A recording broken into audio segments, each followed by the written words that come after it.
Hello there, peoples and viewers of YouTube. This is the Saiba, and today I am going to be showing you how to load units into transports in the game sr2020 and transport them across the ocean. And drop them off and do sea invasions, amphibious assaults, whatever you want to call it. So, to accomplish this, first thing you have to do is build the necessary transport that you want. And since I'm playing as Russia, I have some of the best transports. Obviously, best transports for the best country. You know, the way it works. I usually go with this one, the Nanyang Yung, whatever it is. Nankang. Screwed up Russian names. I can't say them. But anyway, as you can see, the cargo capacity is 23,000 tons. It can carry a lot of units, and it can also unload away from a dock, which is what you would need to accomplish a successful amphibious assault until you can capture a port, and offload units using a normal transport, like say this one here, for example, a civilian cargo, which takes 30 days to build and carries 3,000 tons, which, yeah, it's not a lot, but considering it only takes 30 days to build, it's all right. Has a decent move range as well, 9,600 kilometers. So, for this tutorial, I guess you could say, I'm using the Joity, whatever, because I built the wrong unit in my stupidity. But anyway, first thing you have to do is to load the transport that can unload away from a dock. It obviously can unload away from a dock, but you need a dock to load the units onto the actual transport, obviously. So, what you need to do is find a pier, which is right there, as you can see. Select your units, right-click on the transport, load into, and select which one you want it to load into. Don't ever do the sea transport, because I did that a few times. I'm not quite sure what it's for.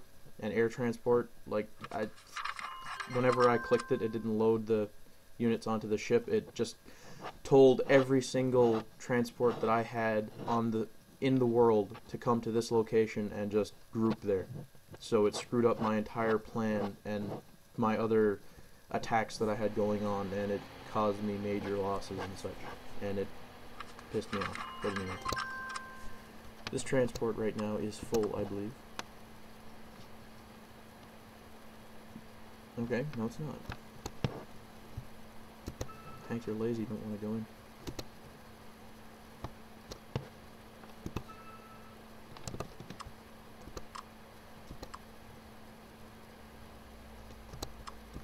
Load. Yes, I'm using T-34s, by the way, because it's a T-34, and it's just a T-34. The way it is, it's good, even though it's a 60-year-old tank, but you know, it's alright. Okay, so no more will go in, but oh well. Anyway, seeing as how this can offload away from a dock, I'm not going to go in and attack someone and just do it, because you'd need a little bit more than, you need a lot more than just one transport of units to take an area, depending on what you're attacking. If you're attacking Iceland, well, you know, pretty much one transport will do it. But I'm not attacking Iceland. I'm just going to offload the units right here. You select your transport, you bring it to the land, you right click, and then unload. And there you go. Your units are on land. To accomplish a successful sea invasion, well, what I usually use are 2 or 3 carriers, depending on where I'm invading. If I'm invading the U.S., I usually use about 13 or 14 carriers, because the U.S. is one tough nut to take down, obviously. But anyway, I usually use 2 to 3 carriers, maybe about 20 transports that can offload away from a dock. And probably, I don't even know how much other transport ships that I use to take the rest of my units to the captured dock and offload them. I usually have a lot of destroyers as well, just securing the area. Like if I was to land, if I was to do an invasion of this particular area, if this was an enemy country, it's not, obviously, it's mine. But anyway, I would have destroyers here and here. I'd have my carriers plopped all along this area. My transports would be unloading along here. There'd be a sea pier along here somewhere, so I could take my units from wherever they were on the normal transports and offload them here. And then I'd have the fighters coming off the carriers just securing the area here, keeping air attacks away. I'd have a lot of artillery plopped along here too, so they could just bomb out any unit that came into range or tried to attack. Some champion tank came in, tried to take out my guys, you know, they'd bomb it out. Aircraft if the aircraft didn't get him, the artillery would. And if he still decided to be a champ, he could come in and he would just die anyway. But, you know, get destroyed. And, yeah, the carriers, as well, you may not know, but carriers can supply your troops from the ocean. Because once you land on an area, once you capture the dock, you have to wait for the supply average to get up, unless you're using carriers or some other kind of ship that can supply your units from the ocean. I don't think these transports can do it.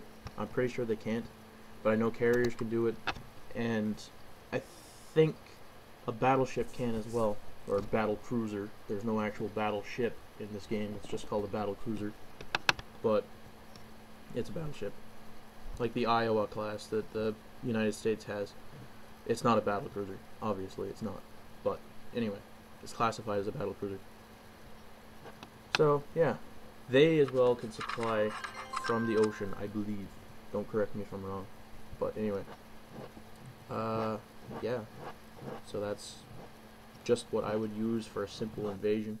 If I was, like I say, if I was invading the US or China, something along that, I would have a hell of a lot more units, and it would take a really, really long time to plan.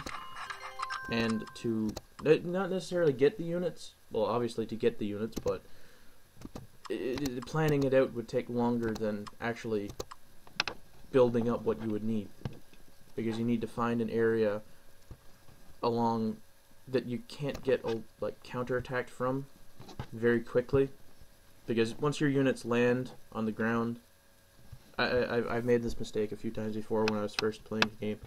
Once your units land, they have no supply average on the ground whatsoever. If I was to land right here, there's no CP or anything here. So this town would generate supply after a while. But if I was to secure this area, I would have to bring in more transports that can offload away from a pier to drop my men in, or have some kind of like air drop, whatever. But yeah, they'd be all alone here with nothing to do. So I would probably land here, seeing how there's a sea pier here, and there's not a lot. There's a base right there, but there's not a lot of. Okay, never mind, my mistake. There's another base there, but and another base there. Look at that.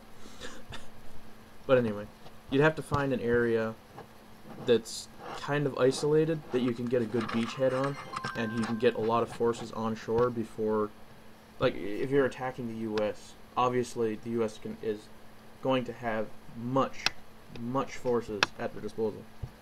So you need to find a spot that's isolated, like up in Maine or something like that, up here.